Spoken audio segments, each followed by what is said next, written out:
What happens when a black woman trying to help an elder in New Orleans faces a pack of arrogant punks? You won't believe how her hidden strength turns their world upside down. New Orleans, Louisiana. The French Quarter's heat smothers you like a wet blanket, and the air's thick with river mud, jazz riffs, and last night's gumbo. My heels click on the cobblestones, each step a reminder of the question burning in my chest: what's it like to be black in this city? A place where every corner hums with freedom, but every other glance screams you're an outsider. If you felt that sting, drop your story below and let's talk. I'm Laila Morgan, 42, and I don't have time for fools. This morning, I set out to help Miss Ethel, the old lady 2 blocks from my apartment. Her hands shake too much to carry groceries, and her grandson, Darius, is off chasing trouble again. Her shop, a cramped nook stuffed with voodoo dolls, beads, and the scent of lavender and old books, is her lifeline. I walked in, arms loaded with bags, milk, bread, peaches, canned beans. Nothing fancy, but Miss Ethel's eyes sparkled like I'd handed her the moon. "Laila, you're a blessing," she said, her voice soft as a prayer. I set the bags down, noticing her struggle to open a coffee jar. Her fingers trembled, so I took it gently, popped the lid, and winked. "Gotta keep you caffeinated, Miss Ethel." She chuckled, but her smile faded fast. That's when I caught her staring at a photo on the counter, an old black and white of her sister, Clara, who ran this shop before her. "She'd be proud of you," Miss Ethel said, her voice heavy. Clara never let nobody push her around, not even when they burned her first shop down for being black and bold. Her words hit me like a freight train. I remembered my own battles, 16 years old, my white high school teacher sneering I'd never make college.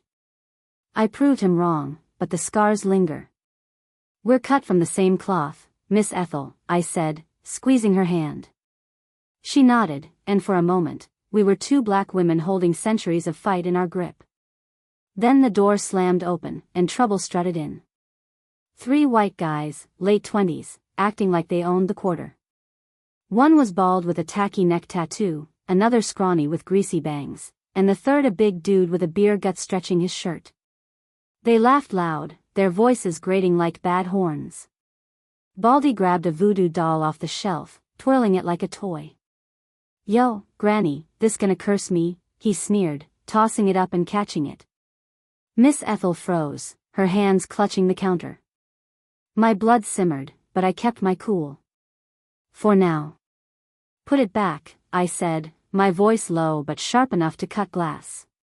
Baldy turned, his eyes narrowing. "Who are you, her bodyguard?" His buddies cackled. I stepped closer, locking eyes. "I'm the one asking nicely. Don't make me ask again." Expanded, my heart pounded, but I scanned the room like I was trained to: Baldy's tense shoulders, Greasy's fidgety hands, beer gut's wide stance, easy to trip if it came to that. I wasn't planning a fight, but I knew how to read a threat.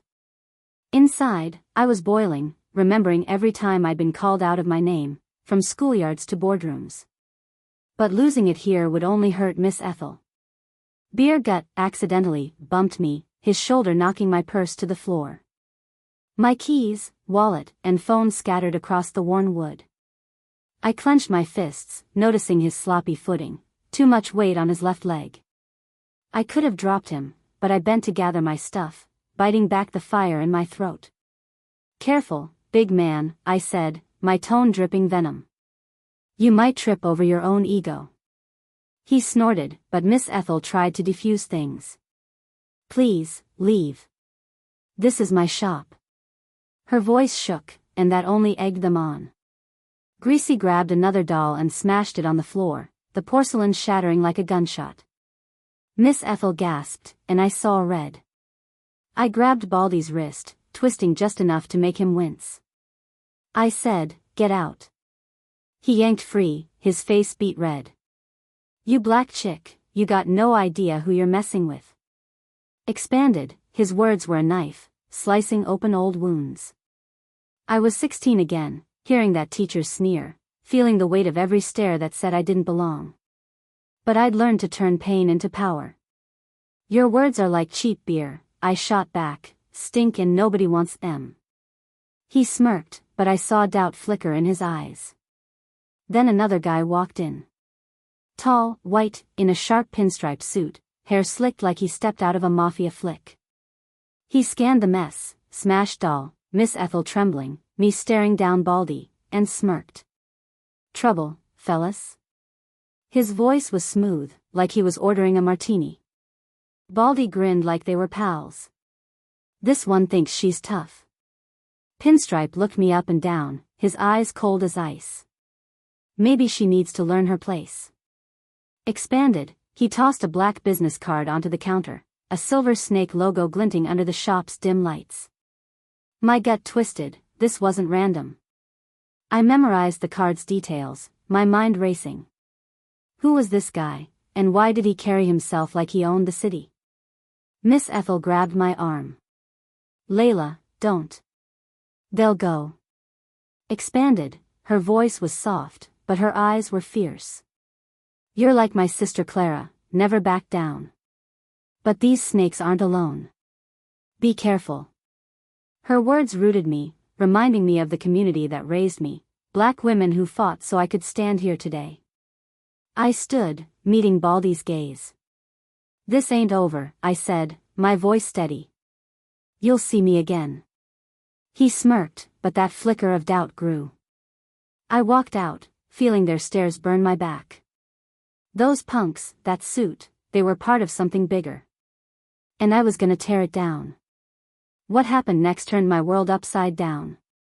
You don't want to miss how I took these fools to school. Keep reading to see how it went down. The New Orleans sun was trying to cook me alive as I hit Bourbon Street, my purse strap cutting into my shoulder. The quarter was a circus, tourists with daiquiris, street drummers, the smell of crawfish étouffée. But my mind was on Miss Ethel and those punks. What's it like to be black in this city? When you're just trying to do right, and the world decides you're its punching bag. If you've been there, share your story below. I couldn't shake Miss Ethel's words about her sister Clara, burned out of her shop for daring to be black and bold. It reminded me of my own fight, 22, fresh out of college, when a white boss told me I'd never climb the ladder because I didn't fit the image. I clawed my way up anyway, but every step was a battle. Now, these punks thought they could scare me? Not today. I ducked into Tina's cafe, a hole in the wall with the best chicory coffee in town. The ceiling fan spun lazily, and Tina, big, with dreads and a smile like sunshine, was behind the counter. "Laila, you look like you're about to start a war," she said, pouring my coffee. I chuckled, but it was bitter. Just dodging fools who think they run the world. Tina nodded, her eyes saying she'd been there too. She slid a plate of beignets my way, unasked. "Eat, sister. You need strength to deal with that mess." Her kindness was a lifeline, a reminder of the community that holds us up when the world tries to knock us down. I sat by the window, sipping coffee that tasted like my mood, dark and bitter. I was replaying the shop scene, that snake card burning in my mind, when the door swung open. Baldy and Greasy Bangs walked in, their grins like they'd found their next meal. My pulse spiked, but I kept my face stone cold. Baldy sauntered to my table. Well, our little friend." Greasy leaned against a chair, smirking.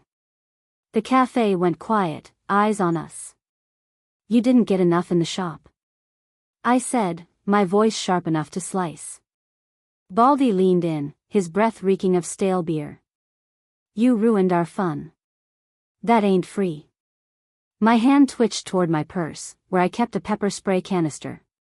Not that I'd use it here, Tina didn't need her place trashed. But I noticed Baldy's posture, cocky, but his left hand shook slightly. Greasy kept glancing at the door, nervous. They weren't as tough as they acted. I glanced at Tina, she was reaching for the phone. I shook my head slightly. "Not yet." "Funny thing," I said, leaning back. "You think you're scaring me, but you're just a clown in a dollar store shirt." Baldy's face flushed, and he slammed his hand on my table, making my coffee cup jump. "Watch your mouth, or you're done." Greasy laughed, but his eyes darted around. Expanded, I leaned forward, my voice low. You think your fists scare me? I've seen worse in the mirror every morning, fighting a world that wants me small. My words were a shield, forged from years of pushing back against hate.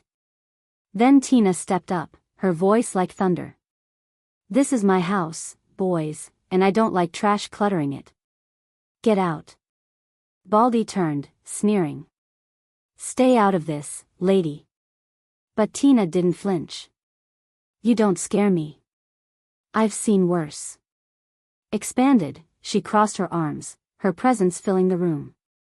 You mess with Laila, you mess with all of us. The cafe patrons nodded, a quiet show of solidarity. I felt a surge of pride, that's community. Baldy backed off, but not before pointing at me. This ain't over. I stood, slow and deliberate.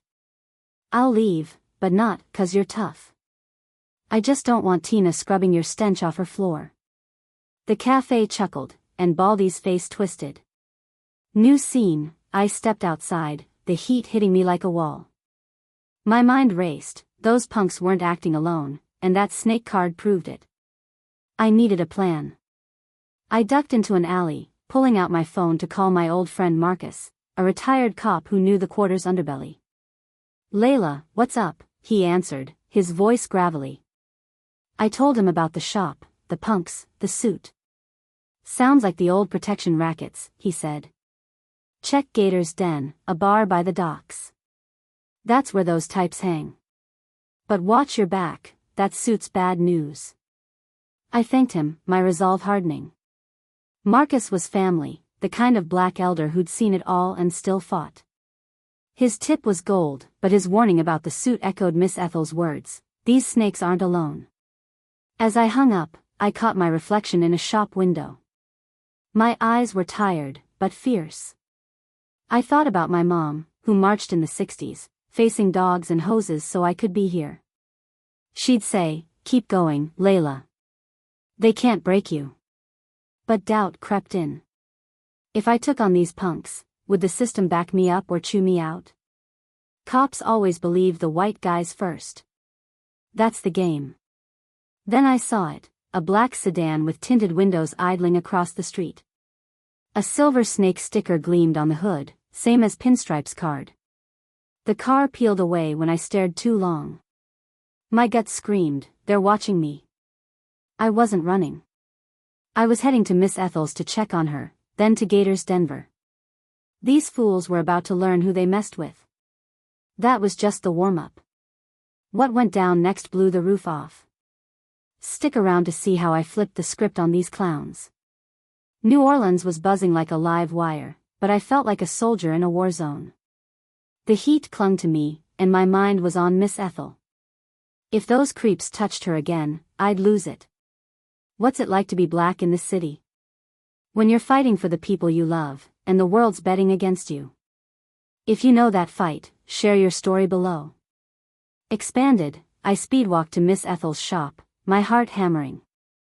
The memory of her sister Clara's burned shop haunted me, and I thought of my own scars, 30 years old, passed over for a promotion because I was too outspoken. I'd fought for every inch of my life, and I wasn't letting these punks take Miss Ethel's peace. A police cruiser was parked outside her shop, and a crowd of nosy tourists gawked.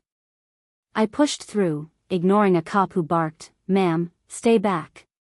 Inside, Miss Ethel sat on a stool, pale, with a young officer scribbling in a notebook. Miss Ethel. I called, dropping to my knees beside her. Her hands were cold, but she squeezed mine. They came back, Laila, she whispered. Smashed another shelf. Said I owe them money to stay safe. My blood boiled. Money? For what? Breathing. I hugged her tight, feeling her tremble. I'll handle it, I swear. You taught me to stand tall. She looked at me, her eyes fierce despite the fear. You're my pride, child. But don't let them break you. Her words were a torch, lighting my path. I noticed a scrap of paper on the counter, keep quiet, or the old lady pays. My stomach dropped. This wasn't just bullying, it was a system. I slipped the note into my pocket before the cops saw, my mind racing. I stepped outside and called Miss Ethel's neighbor, Miss Jean, to stay with her. Keep her safe, I said. Miss Jean's voice was firm. We got her, Layla. You do what you gotta do. That was the quarter, black folks holding each other up, no matter what. Before heading to Gator's Den, I stopped at my apartment, a tiny place above a jazz club. The music thumped through the floor, but I needed a moment to think. I sat on my couch, staring at a photo of my mom from her marching days, her fist raised. I joined the FBI to fight for justice, but being a black woman in the bureau meant constant scrutiny, white colleagues questioning my every move, assuming I was the diversity hire. Today, I'd face that same system in the streets. I pulled a small recorder from my drawer, slipping it into my purse. If things went south at Gator's Den, I'd need proof. I whispered to Mom's photo, "This one's for you." Doubt gnawed at me, could I take on these punks and their boss without losing everything? But Miss Ethel's face, Tina's courage, and Marcus's warning pushed me forward. I was ready. I hailed a cab to Gator's Den, a grimy bar on the quarter's edge. The neon alligator sign flickered like it was on its last legs, and the air stank of beer and regret. Inside, it was a zoo, bikers, drunks, a few lost tourists. Baldy was at the bar, Greasy played pool, and a new guy, tall, with a snake tattoo on his arm, guarded the back door like a pit bull. No pinstripe, but I knew he wasn't far. I ordered a whiskey, the burn steadying my nerves, and locked eyes with Baldy. He grinned like a shark. Back for more, huh? I sipped my drink, cool as ice. Fun's just starting. Greasy swaggered over, smirking. You don't learn, do you? I leaned forward, my voice dripping venom. I learn plenty. Like how you punks think you're kings, but you're just rats running for someone else. My recorder was on, hidden in my purse, catching every word. I noticed Snake Tattoo's hand hovering near his belt, maybe a knife, maybe worse. I shifted my stance, ready to move if he tried anything. The bar's air was thick, every patron watching like this was a prize fight. Baldy's face twisted, and he stepped closer. You're done, chick. My heart pounded. I could take them, but at what cost? The system doesn't love black women, even ones with a badge. I thought of Miss Ethel, Tina, Marcus, my mom, my whole community. If I showed my hand, I risked everything. For a split second, I froze. What if the bureau didn't back me? What if these punks' boss had connections? I'd seen black agents hung out to dry for less. But Miss Ethel's words echoed, don't let them break you. I took a breath, reached into my purse, and pulled out my FBI badge. Laila Morgan, Federal Bureau of Investigation, I said, my voice cutting through the bar like a blade. The room froze. Baldy's jaw dropped, Greasy tripped over a chair, and Snake Tattoo bolted for the door. I stepped in his path, badge high. One move, and you're sleeping in a cell. I leaned in, my voice low. You thought I was just another black woman to push around? I'm the one who'll shut you down. The bar was silent, every eye on me. Extortion, threats, assaulting a federal agent, y'all are in deep. And that suit you work for? He's next. I was bluffing about pinstripe, but it hit home. Greasy paled, Snake Tattoo froze. They knew they were cooked. Right then, the door burst open, and two agents in plainclothes stormed in, my backup, signaled from the cab when I spotted the sedan earlier. Expanded, I'd texted them coordinates, knowing I couldn't take this crew alone. Cuff M, I said, and the agents slapped bracelets on Baldy and Greasy. Snake Tattoo tried to run, but an agent tackled him. I stepped back, my recorder still running, capturing their protests for the case file. The bar patrons whispered, some nodding in respect. I'd done it, for Miss Ethel, for my community, for every black woman who'd been underestimated. I walked outside, the night air cooling my skin. Across the street, that black sedan with the snake sticker rolled by, slow and menacing. Pinstripe was still out there, but tonight, I won. Miss Ethel was safe, and those punks were done. I looked at the stars and thought, being black in New Orleans means fighting. And I fight to win. This was the showdown you've been waiting for. Laila took M down, but the story's just beginning. Share if you know what it's like to fight the system, and stay tuned for what's next.